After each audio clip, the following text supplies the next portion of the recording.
Tadi malam atau kemarin sore pada waktu di kelas remaja, maka kemudian MC bertanya, oh ya selama seminggu ini kita apa yang dirasakan dengan satu kata saja.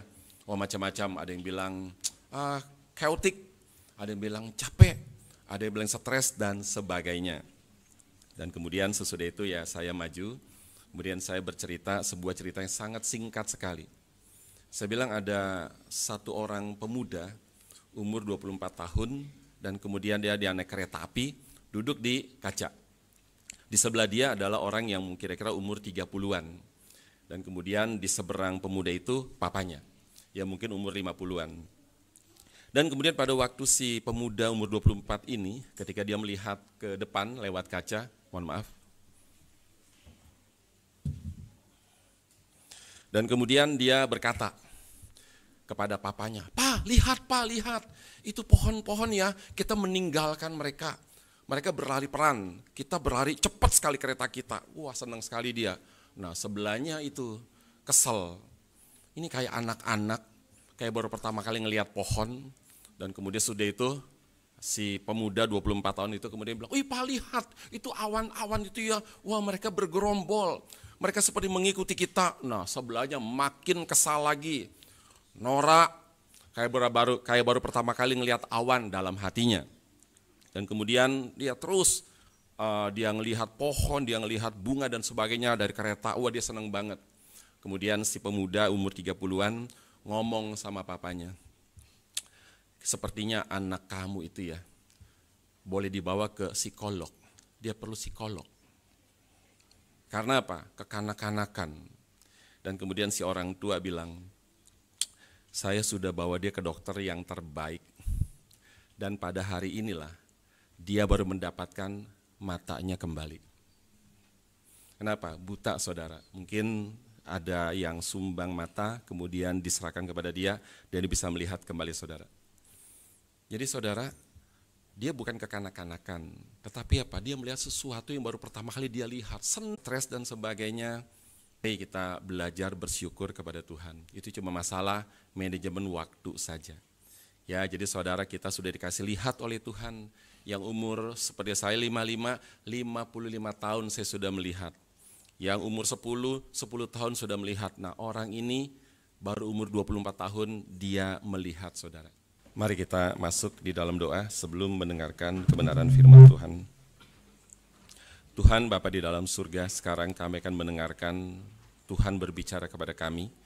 Biarlah kiranya Tuhan persiapkan hati kami, Roh-Mu yang kudus yang menolong kami, dan juga pakailah hamba-Mu yang sangat penuh dengan kelemahan ini, berkatilah apa yang sudah Dia persiapkan. Dalam nama Tuhan kami Yesus, kami berdoa. Amin. Saudara, hari ini kita sudah masuk kepada pasal 6 dari kitab 2 Samuel. Dan saya sangat berterima kasih kepada Tuhan, saudara, karena Tuhan membimbing minggu demi minggu mempersiapkan khotbah dengan pertolongannya yang benar-benar sangat saya rasakan. 2 Samuel pasal yang ke-6, LAI memberikan judul perikop yaitu tabut dipindahkan ke Yerusalem. Dan saya memberikan judul perikop yaitu kengerian kekudusan Allah. Kenapa saya memberikan judul itu? Karena terjadi suatu peristiwa yang sangat mengerikan yang disebabkan oleh adanya tanda petik insiden kecil dan berbuntut panjang, saudara. Kita membuka dari 2 Samuel pasal 6 ayat 1 hingga 23, mari kita membaca bersama-sama. Saya membaca ayat yang ganjil, saudara membaca ayat yang genap dengan suara yang tegas dan dengan tempo yang agak lambat saja. Demikian firman Tuhan 2 Samuel pasal 6 ayat yang pertama. Daud mengumpulkan pula semua orang pilihan di antara orang Israel, 30.000 orang banyaknya. Kemudian bersiaplah Daud lalu berjalan dari Baale Yehuda dengan seluruh rakyat yang menyertainya untuk mengangkut dari sana tabut Allah yang nama Tuhan semesta alam yang bertata di atas kerubim. Mereka menaikkan tabut Allah itu ke dalam kereta yang baru setelah mengangkatnya dari rumah Abinadab yang di atas bukit. Lalu Usa dan Ahyo, anak-anak Abinadab, mengantarkan kereta itu. Uza berjalan di samping tabut Allah itu, sedangkan Ahio berjalan di depan tabut itu. Daud dan seluruh kaum Israel menari-nari di hadapan Tuhan dengan sekuat tenaga, diiringi nyanyian, kecapi, gambus, rebana, kelentung, dan ceracap. Ketika mereka sampai ke tempat penggaikan Nahkon, maka Uza mengulurkan tangannya kepada tabut Allah itu, lalu memegangnya karena lembu-lembu itu tergelincir. Maka bangkitlah murka Tuhan terhadap Uza, lalu Allah membunuh dia di sana karena keteledorannya itu. Dia mati di sana dekat tabut Allah itu. Daud menjadi marah karena Tuhan telah menyambar Uza, demikian hebatnya. Maka tempat itu disebut orang Peres Uza sampai sekarang. Pada waktu itu Daud menjadi takut kepada Tuhan, lalu katanya, bagaimana tabut Tuhan itu dapat sampai kepadaku? Sebab itu Daud tidak mau memindahkan tabut Tuhan itu ke tempatnya, ke kota Daud. Tetapi Daud menyimpang dan membawanya ke rumah Obed-Edom, orang Gad itu. 3 bulan lamanya tabut Tuhan itu tinggal di rumah Obed-Edom, orang Gad itu. Dan Tuhan memberkati Obed-Edom dan seisi rumahnya.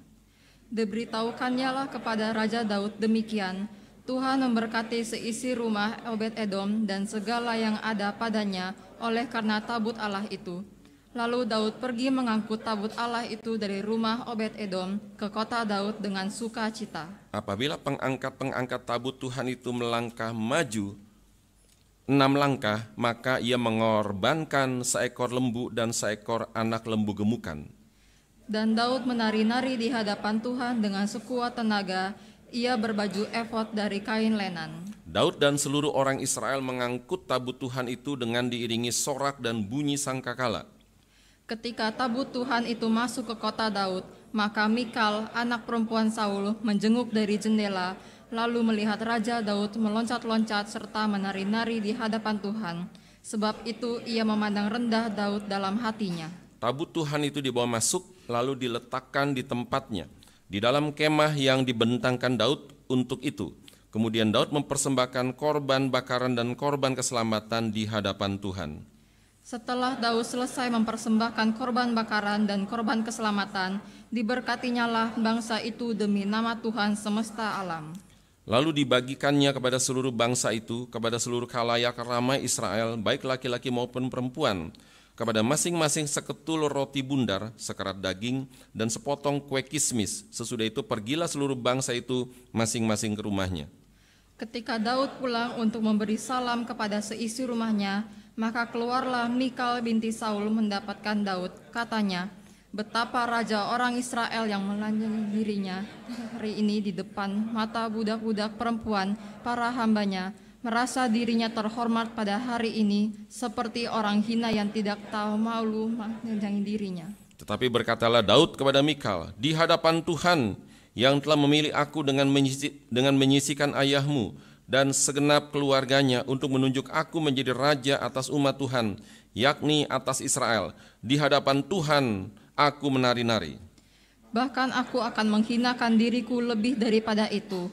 Engkau akan memandang aku rendah, tetapi bersama-sama budak-budak perempuan yang telah kau katakan itu, bersama-samalah merekalah aku mau dihormati. Mikal binti Daud tidak mendapat anak sampai hari matinya. Saudara, sesudah membaca bagian firman Tuhan ini, pasti ada yang kita pikirkan, saudara. Dan kemudian apa yang kita pikirkan? Saudara, apakah kita berpikir di manakah kesalahan si Usa itu, saudara? Dan jikalau Usa itu bersalah, saudara, bukankah cuma kesalahan kecil atau sepele? Lalu mengapa hukuman Tuhan begitu sangat besar sekali, saudara? Dan pada bagian ini, saudara, ada beberapa poin yang harus kita pikirkan selain kasus Usa tadi.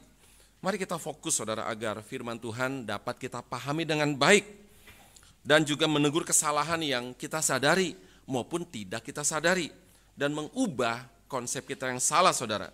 Dan kemudian kita bertobat, minta ampun dari kesalahan kita, dan kemudian kita menyenangkan hati Tuhan. Saudara, minggu lalu khotbah adalah, saudara, tentang Daud yang menjadi raja atas seluruh Israel. Dan kemudian ada Raja Tirus bernama Hiram membantu pembangunan istana Raja Daud di Yerusalem. Dan sebelumnya memang, saudara, bahwa Ibu kota kerajaan itu di Hebron, bukan di Yerusalem. Dan kemudian di Yerusalem itulah saudara Daud mengambil beberapa gundik dan istri lagi. Dan suatu saat nanti saudara, istri dan gundik Daud saudara yang banyak itu mengakibatkan kepedihan yang sangat dalam kepada Daud saudara. Dan yang poin ketiga adalah apa? Daud memukul kala orang Filistin. Setelah sebelumnya saudara, ada frasa sangat penting, yaitu apa? Daud bertanya kepada Tuhan. Ini frasa saudara. Frasa, bertanyalah Daud kepada Tuhan.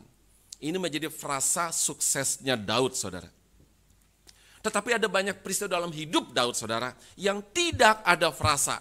Bertanyalah Daud kepada Tuhan. Termasuk saudara di dalam bacaan yang baru saja kita baca tadi saudara. Sehingga kemudian saudara terjadi hal-hal yang seperti tadi kita baca. Di dalam ayat yang pertama dari pasal yang ke-6 dicatat saudara, Daud mengumpulkan pula semua orang pilihan di antara orang Israel, 30.000 orang banyaknya. Saudara, rincian dari ayat ini ada di dalam 1 Tawarikh pasal 13. Mari kita buka 1 Tawarikh pasal 13. Dan di dalam Alkitab kita juga saudara, di situ ada tulisannya dari 2 Samuel 6 atasnya ada 1 Tawarikh pasal 13. Ini rinciannya. Kita buka 1 Tawarikh pasal yang ke-13, kita baca dari ayat 1 hingga ayat yang ke-4. Saya akan membacakannya. Daud berunding dengan pemimpin-pemimpin pasukan 1000 dan pasukan 100 dan dengan semua pemuka. Berkatalah Daud kepada seluruh jemaah Israel, jika kamu anggap baik dan jika diperkenankan Tuhan Allah kita, baiklah kita menyuruh orang kepada saudara-saudara kita yang masih tinggal di daerah-daerah orang Israel, dan di samping itu kepada para imam dan orang-orang Lewi yang ada di kota-kota yang dikelilingi tanah penggembalaan mereka, supaya mereka berkumpul kepada kita. Dan baiklah kita memindahkan tabut Allah kita ke tempat kita, sebab pada zaman Saul kita tidak mengindahkannya. Maka seluruh jemaat itu berkata bahwa mereka akan berbuat demikian, sebab usul itu dianggap baik oleh segenap bangsa itu. Saudara, di sini Daud mau memindahkan tabut Allah ke Yerusalem. Sebelumnya Daud memindahkan ibu kota dari Hebron itu ke Yerusalem. Pertanyaan saudara, kenapa tabut Allah pun itu dipindahkan ke Yerusalem saudara? Tadi kita baca bahwa karena tabut Allah pada zaman Saul itu tidak diindahkan, itu yang pertama. Lalu yang kedua saudara, kenapa Daud pindahkan tabut Allah itu ke Yerusalem? Kenapa saudara? Karena Daud tahu, Daud sadar saudara, bahwa yang memerintah atau menjadi raja sebetulnya adalah Tuhan, bukan Daud saudara. Jadi istana Daud di Yerusalem, juga tabut Allah juga harus ada di Yerusalem. Karena Daud tahu bahwa yang memerintah, yang menjadi raja adalah sebetulnya Allah, bukannya Daud saudara. Di sini Daud dia mempunyai pemahaman rohani yang sangat-sangat baik sekali saudara. Tetapi ada tetapinya. Apa tetapinya saudara? Frasa bertanya Daud kepada Tuhan itu tidak ada saudara. Yang ada adalah apa? Yang ada adalah Daud berunding dengan para pemimpin-pemimpin. Saudara, di sini kurang baiknya. Dan kemudian sesudah semua orang setuju tabut dipindahkan ke Yerusalem, maka kemudian mereka menjemput tabut saudara. Di dalam 1 Tawarikh dicatat itu di Kiryat Yearim. Dan kemudian mereka menaikkan tabut itu ke dalam kereta yang baru. Sesudah mengangkatnya dari rumah Abinadab yang di atas bukit saudara. Dan kemudian Daud dengan seluruh kaum Israel mereka menari-nari di hadapan Tuhan. Dicatat dengan sekuat tenaga, dengan diiringi nyanyian, gambus, seruling, kecapi, kelentung dan sebagainya saudara. Mereka menari dengan segenap hati mereka. Tetapi saudara, pada waktu tabut dijemput, kemudian dinaikkan ke sebuah kereta yang baru, apakah ada yang salah saudara? Tidak ada yang salah saudara. Tidak ada yang salah. Seolah-olah saudara, tidak ada yang salah. Mereka menaikkan tabut itu, kemudian mereka naikkan ke dalam kereta yang baru saudara. Seolah-olah tidak ada yang salah. Tetapi saudara, ternyata salahnya itu fatal saudara. Kita buka di dalam Keluaran pasal yang ke-25. Keluaran pasal yang ke-25 ayat 10 hingga ayatnya yang ke-15. Ini adalah perintah Tuhan kepada Musa tentang pembuatan tabut. Keluaran pasal yang ke-25 kita lihat dari ayat 10 hingga ayat yang ke-15.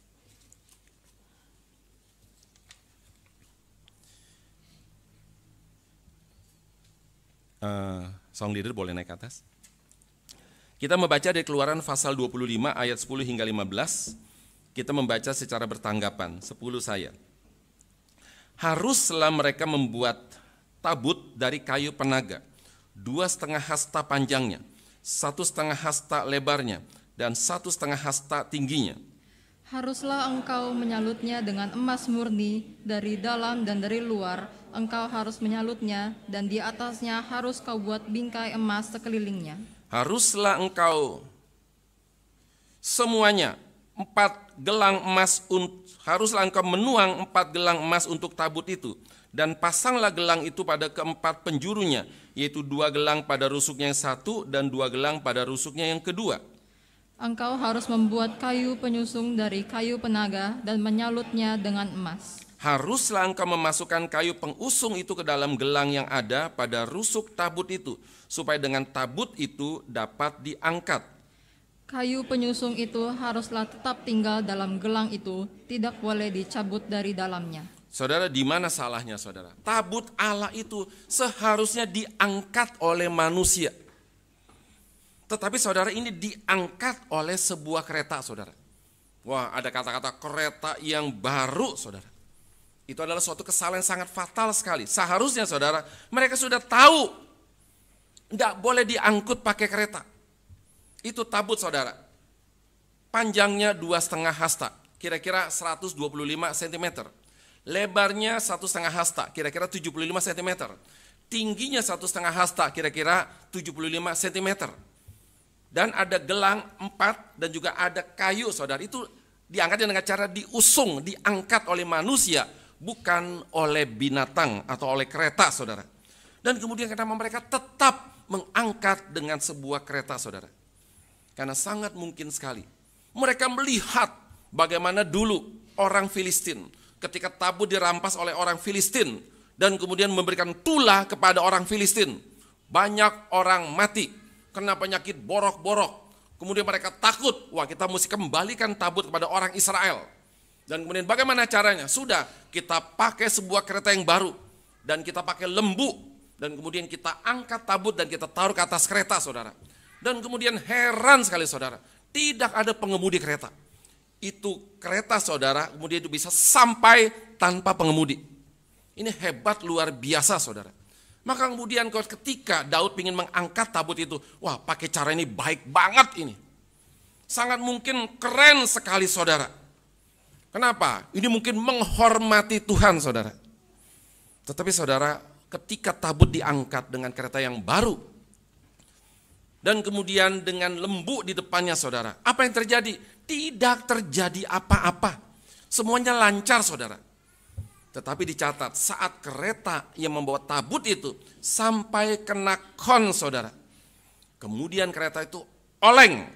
Kenapa? Karena lembu-lembu itu tergelincir saudara. Jadi tidak terjadi apa-apa. Pada waktu kemudian pada waktu turunan kena kon saudara, itu oleng. Lembu-lembu tergelincir. Dan saudara, di saat yang sama Usa saudara yang mengiring di samping tabut itu, kemudian dia secara refleks dia memegang tabut itu.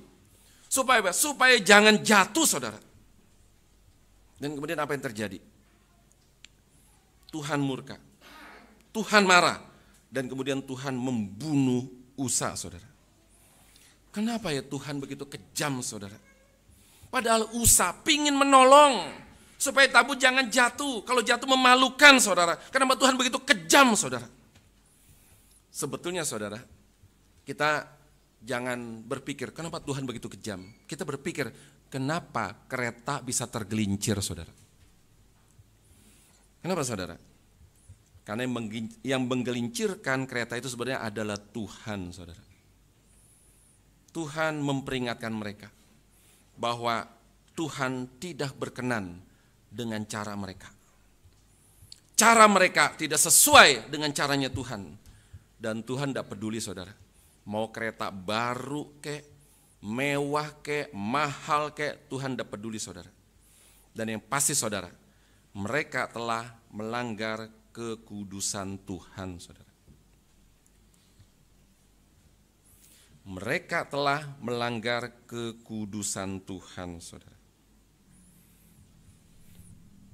Coba kita buka di dalam Bilangan pasal yang keempat ayatnya yang ke-15, saudara. Ini peraturan juga tentang yang namanya tabut. Bilangan pasal 4 ayatnya yang ke-15. Sesudah menemukan kita membaca bersama-sama. Bilangan pasal 4 ayatnya yang ke-15. 1, 2, 3. Setelah Harun dan anak-anaknya selesai menudungi barang-barang kudus dan segala perkakas tempat kudus, pada waktu perkemahan akan berangkat, barulah orang Kehat boleh masuk ke dalam untuk mengangkat barang-barang itu. Tetapi janganlah mereka kena kepada barang-barang kudus itu, nanti mereka mati. Jadi itulah barang-barang di kemah pertemuan yang harus diangkat Bani Kehat. Saudara dicatat, jangan terkena barang-barang kudus itu, nanti mereka mati saudara. Dan harus diingat, Usa adalah anak Abinadab, dan Abinadab adalah orang Lewi, dan orang Lewi pasti mengerti peraturan saudara, tidak boleh disentuh, tidak boleh dipegang saudara. Apapun yang terjadi tidak boleh disentuh, tidak boleh dipegang saudara. Dulu pernah di dalam 1 Samuel saudara, ada orang-orang saudara pingin melihat isi dari tabut saudara. Apa yang terjadi? 70 orang saudara mati saudara. Dan kemudian Usa sekarang, dia saudara, dia tidak sadar saudara bahwa itu dilarang oleh Tuhan. Tidak boleh disentuh, apapun yang terjadi tidak boleh disentuh saudara. Dan kemudian Usa menyentuh saudara, dan kemudian dia sudah melanggar kekudusan Tuhan. Saudara, Tuhan murka. Tuhan marah dan kemudian Tuhan membunuh Usa saudara. Saudara, melanggar kekudusan Tuhan adalah sesuatu hal yang sangat serius di hadapan Tuhan. Saudara, suatu ketika Musa, ketika bangsa Israel, waktu mereka sudah sebentar lagi masuk ke tanah Kanaan, sebentar lagi saudara. Dan yang masuk ini adalah generasi kedua saudara. Kenapa? Generasi pertama sudah dibunuh semua oleh Tuhan, mati saudara. Generasi kedua, anak-anak yang dulu umur di bawah 20 tahun, dan kemudian 40 tahun mereka di padang gurun, berarti 60 tahun saudara. Generasi pertama adalah generasi yang sangat-sangat keterlaluan. Pada waktu tidak ada air, pada waktu tidak ada kesulitan, mereka marah-marah saudara. Apa kerjanya? Marah-marah. Tidak ada kerjaan lain, cuma marah-marah saudara. Mereka marah-marah kepada Tuhan saudara. Mereka marah-marah kepada Musa. Kemudian Musa berkata kepada Tuhan, Tuhan bagaimana ini enggak ada air, mereka marah-marah. Kemudian Tuhan berkata kepada Musa, kamu ambil tongkatmu itu, dan kemudian kamu ke bukit batu itu, kemudian kamu pukul bukit batu itu. Maka kemudian dari bukit batu akan keluar air. Saudara, betul-betul keluar air saudara. Oh, mereka bersuka cita. Mereka sangat senang sekali, mereka enggak marah-marah lagi saudara. Dan kemudian sampai suatu ketika mereka akhirnya saudara disuruh putar-putar 40 tahun. Kenapa? Karena mereka takut masuk ke tanah Kanaan. Tanah yang mereka impikan, tapi waktu kemudian mereka mendapatkan laporan dari 12 pengintai. 2 positif, 10 negatif, dan 10 suara terbanyak saudara mengalahkan suara 2. Mereka bilang, itu ya anggurnya gede-gede, tanahnya subur, berlimpah susu dan madu. Dan kemudian 10 orang bilang, memang gede-gede, orangnya juga gede-gede. Kita semua kecil-kecil, mereka seperti raksasa, kita seperti belalang, mati kita.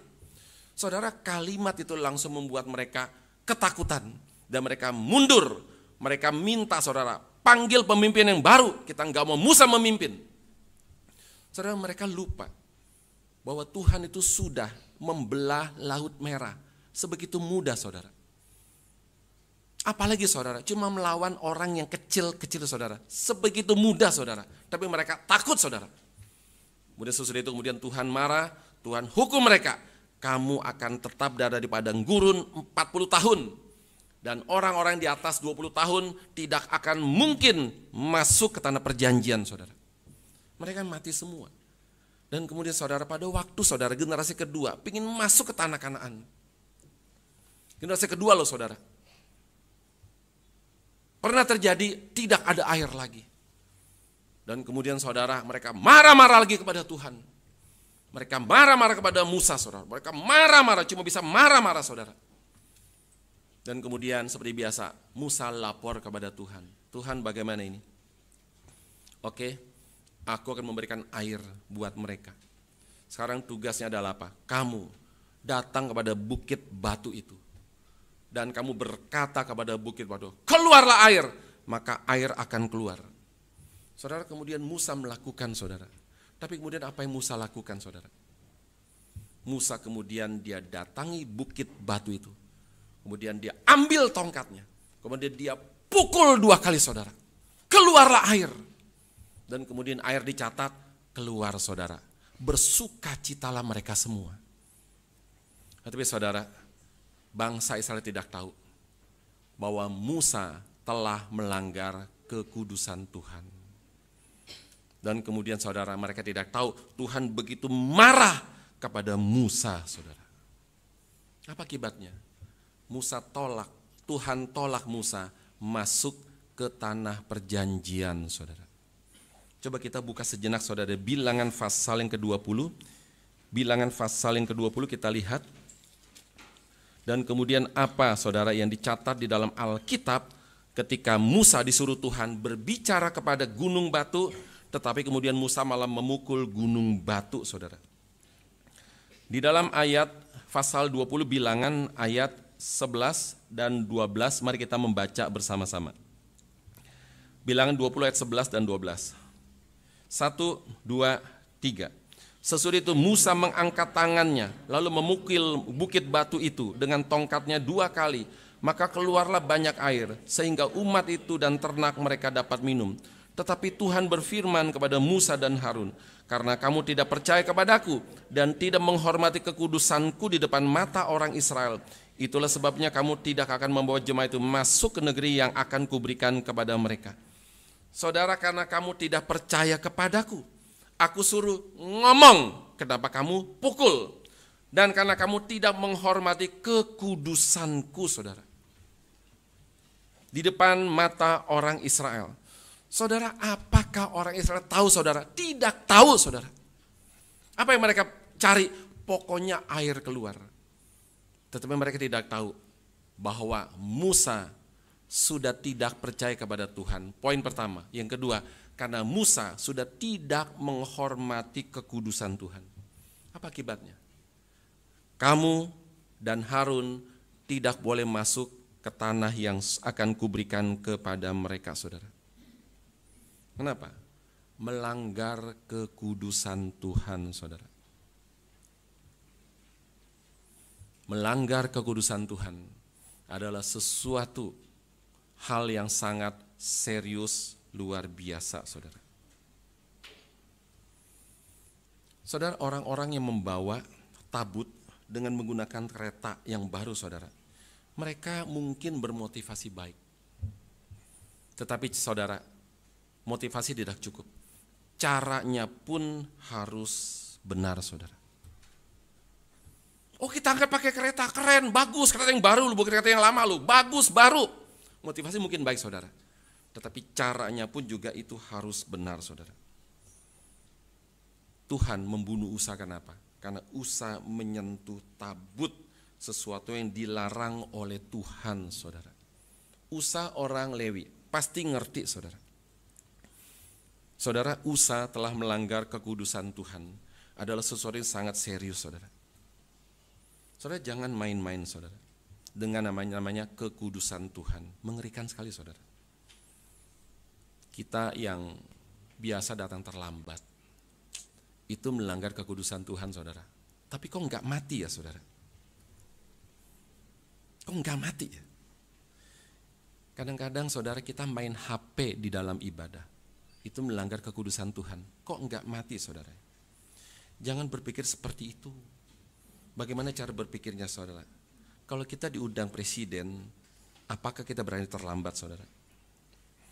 Jika kita tidak berani terlambat, sedangkan kalau kita diundang Tuhan ibadah, kenapa kita berani terlambat, saudara? Maka sebetulnya, saudara, kita lebih menghormati manusia daripada Tuhan, saudara. Kalau pegawai kita datang terlambat, bagaimana kita, saudara? Pasti sebel, pasti kesal, saudara. Pegawai datang terlambat, saudara. Demikian pula, saudara, kalau kita beribadah kepada Tuhan datang terlambat, saudara. Tuhan pasti kesal, saudara. Pasti sebel, saudara. Kalau kita terlambat karena force major, karena suatu kejadian luar biasa, saudara, silakan, saudara.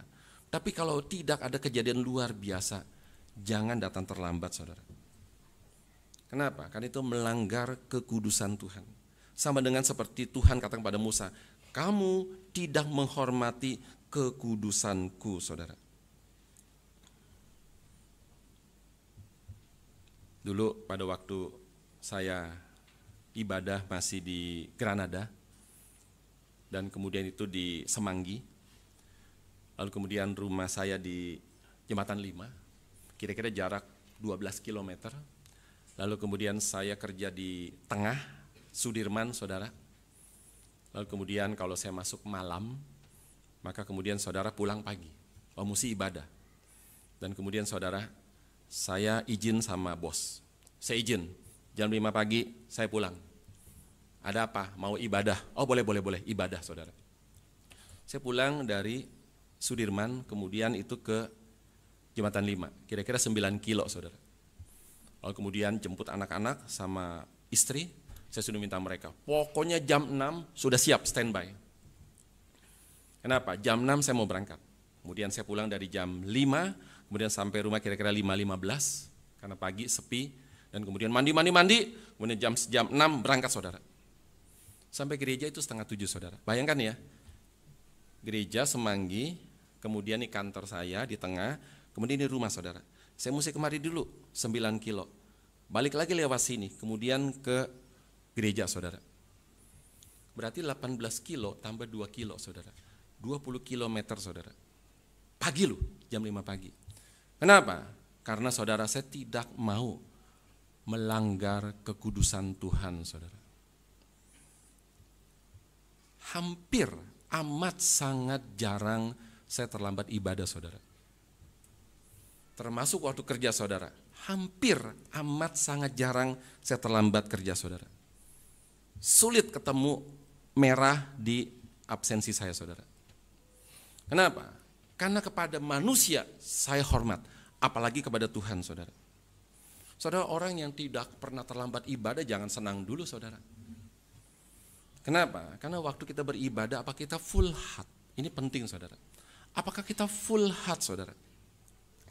Waktu kita menyanyi, apakah kita full heart menyanyi, saudara? Waktu kita latihan lagu, apakah kita full heart latihan lagu, saudara? Waktu kita dengar khotbah, apakah kita full heart dengar khotbah, saudara? Dan pada waktu kita mengikrarkan pengakuan iman rasuli, apakah kita full heart, saudara, mengikrarkan pengakuan iman rasuli?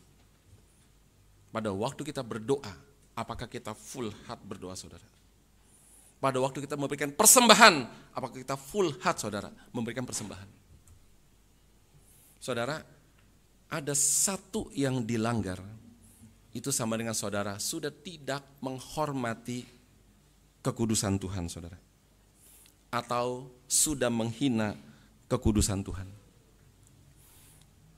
Lalu kemudian saudara, dalam ayat yang ke-8, akhirnya sesudah kemudian Usa mati dibunuh oleh Tuhan, kemudian Daud marah. Kenapa? Karena dicatat Tuhan telah menyambar Usa, demikian hebat Daud marah, saudara. Pertanyaannya, apakah mungkin Daud berani marah kepada Tuhan, saudara? Saya percaya tidak. Kenapa dia berani marah, saudara? Mungkin karena dia refleks, saudara. Pada waktu Usa menyentuh tabut, ingin menolong tabut Tuhan, dan kemudian Usa mati dibunuh oleh Tuhan, saudara. Secara refleks sangat mungkin Daud marah, saudara. Tapi langsung di ayat 9 dan 10 dicatat, Daud menjadi takut kepada Tuhan. Dan kemudian Daud tidak jadi membawa tabut ke Yerusalem. Tapi kemudian Daud, saudara, membawa tabut itu ke rumah Obed Edom, saudara. Kenapa? Karena sangat mungkin sekali saudara, Daud takut. Tabut akan menulai orang Israel. Banyak orang yang mati, Daud takut saudara. Akibat apa? Akibat dosanya. Tanda petik dosa sekecil itu. Tabut busnya diangkat oleh manusia. Kenapa diangkat oleh kereta kuda, oleh kereta lembu saudara. Dan kemudian Daud takut. Jangan kalau begitu, jangan bawa ke Yerusalem. Saya khawatir nanti Tuhan marah, akan menulahi orang Israel. Banyak yang mati saudara, Daud takut. Maka kemudian sudah, taruh saja dulu di rumah Obed Edom saudara. Nah, Obed Edom adalah seorang yang betul-betul sangat menghormati kekudusan Tuhan. Apa yang terjadi saudara? Tuhan tidak menulahi rumah Obed Edom. Alkitab mencatat, Tuhan begitu memberkati rumah Obed Edom. Berapa bulan saudara? 3 bulan Tuhan memberkati rumah Obed Edom saudara. Kenapa? Karena Obed Edom itu memperlakukan Tuhan itu dengan hormat saudara. Saya percaya saudara, Obed Edom bukan cuma diberkati dengan berkat jasmani, tetapi juga berkat-berkat rohani saudara. Siapapun kita saudara, kalau memperlakukan Tuhan dengan hormat, Tuhan pasti berkati. Dengan berkat jasmani, juga dengan berkat-berkat rohani saudara. Berkat rohani, jiwa kita menjadi tenang. Berkat rohani, rumah tangga kita menjadi damai saudara. Berkat rohani, anak-anak kita taat kepada Tuhan saudara. Saudara, kalau punya anak tidak taat kepada Tuhan, itu bukan berkat, itu kutuk saudara.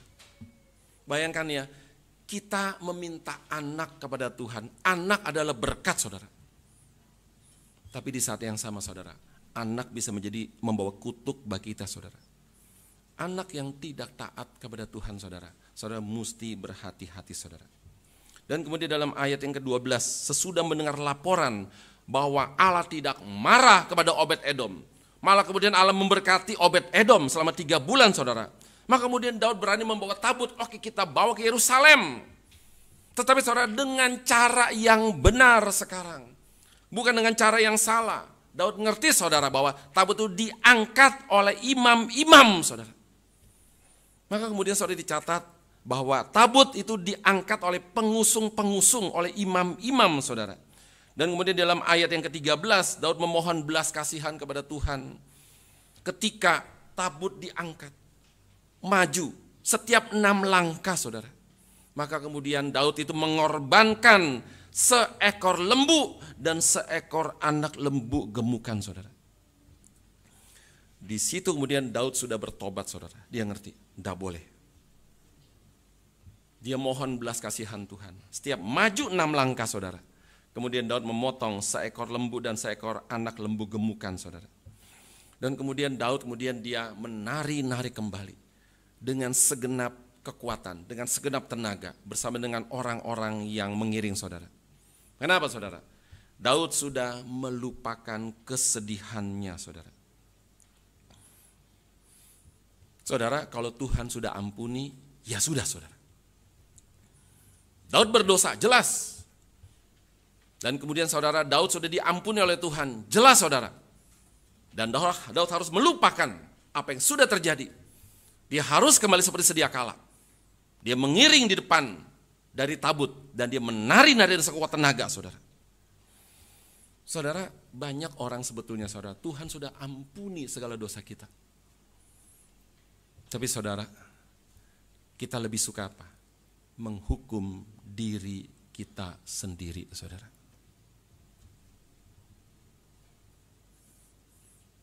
Kita berdosa, kita minta ampun sama Tuhan. Tuhan sudah ampuni. Tetapi saudara, kita yang paling parah adalah apa? Kita tidak bisa mengampuni diri sendiri saudara. Saudara, kalau Tuhan sudah ampuni, ya sudah. Kembali seperti sedia kala. Tidak boleh ingat-ingat yang lalu saudara. Harus maju ke depan. Makanya kemudian dia menari-nari kembali dengan sekuat tenaga saudara. Dan Tuhan sangat senang sekali dengan Daud saudara. Tapi kita sering kali saudara, akhirnya kita menjadi seorang yang suka menghukum diri sendiri saudara. Hati-hati saudara, kenapa? Tuhan bisa tambah marah loh. Aku sudah ampuni kamu, sudah selesai. Dan jangan orang lain ungkit-ungkit lagi, apalagi diri sendiri, saudara. Jangan ungkit-ungkit lagi, saudara. Tuhan bisa tambah marah, saudara. Dan kemudian akhirnya, saudara, Daud menari-nari dan kemudian dengan sekuat tenaga, saudara. Dan kemudian dalam ayat ke-14 itu juga, saudara, Daud menari-nari, saudara. Dan ayat ini dipakai untuk mendukung tarian di dalam ibadah. Tuh ya, lihat ya, di dalam ibadah ya, Daud menari-nari, sekuat tenaga, loncat-loncat. Dalam ibadah juga kita boleh menari-nari, saudara. Tapi saudara, hati-hati, tunggu dulu. Coba kita baca ayat 17, saudara. Coba kita lihat ayat yang ke-17.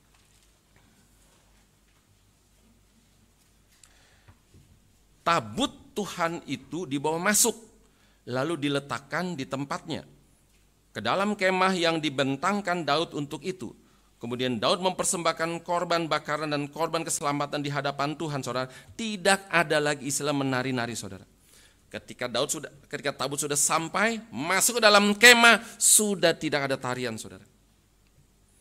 Berarti itu sudah masuk namanya ke dalam ibadah. Maka kalau orang saudara mengambil ayat ini untuk mendukung pemikiran mereka, boleh ada tarian dalam ibadah, itu keliru, saudara.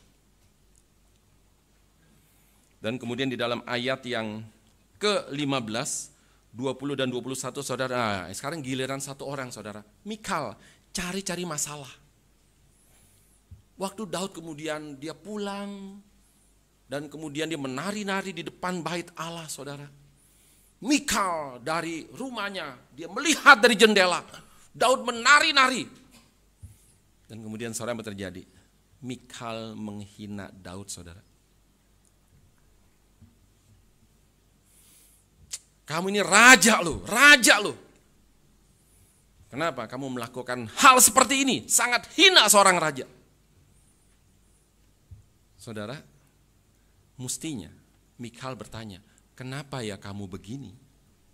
Jangan langsung judgment, saudara. Mikal sudah judgment.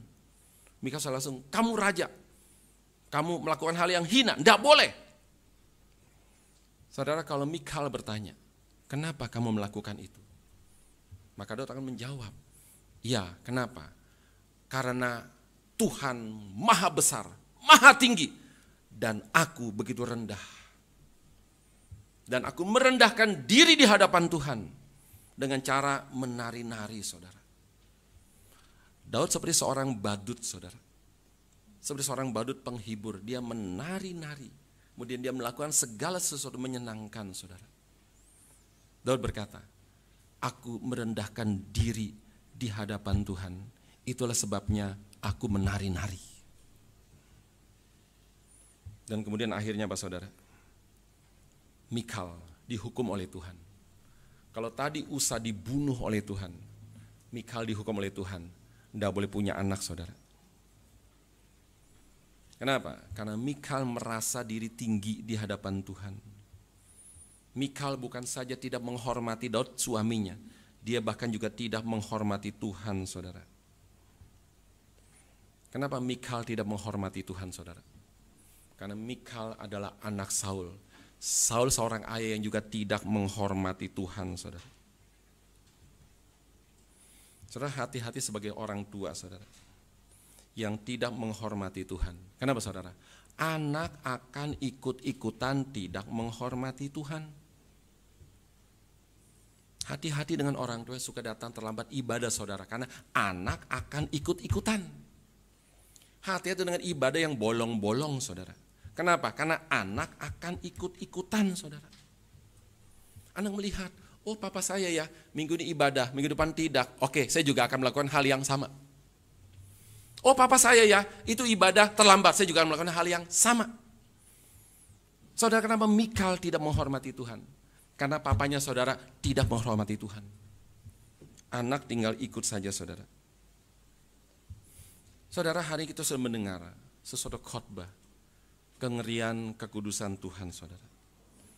Tapi saudara jangan terlalu khawatir. Kenapa?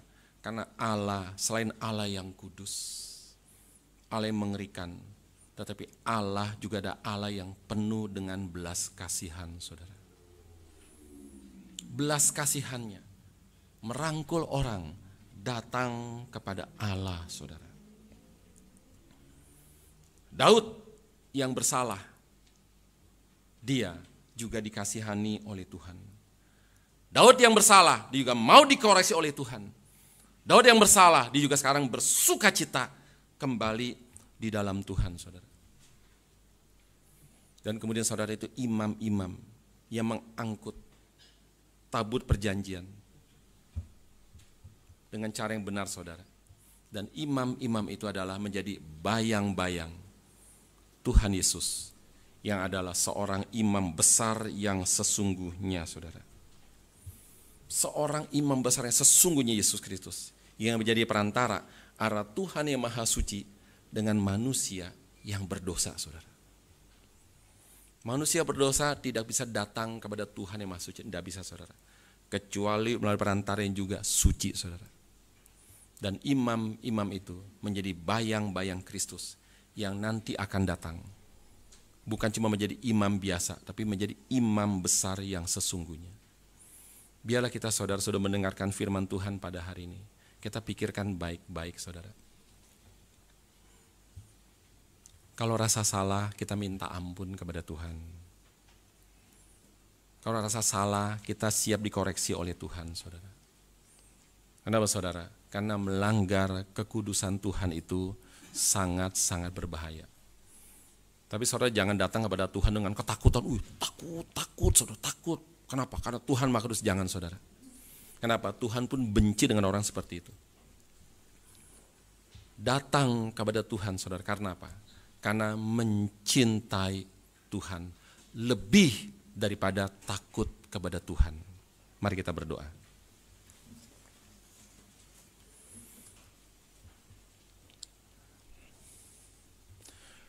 Tuhan Bapa di dalam surga, kami sudah mendengarkan firman-Mu.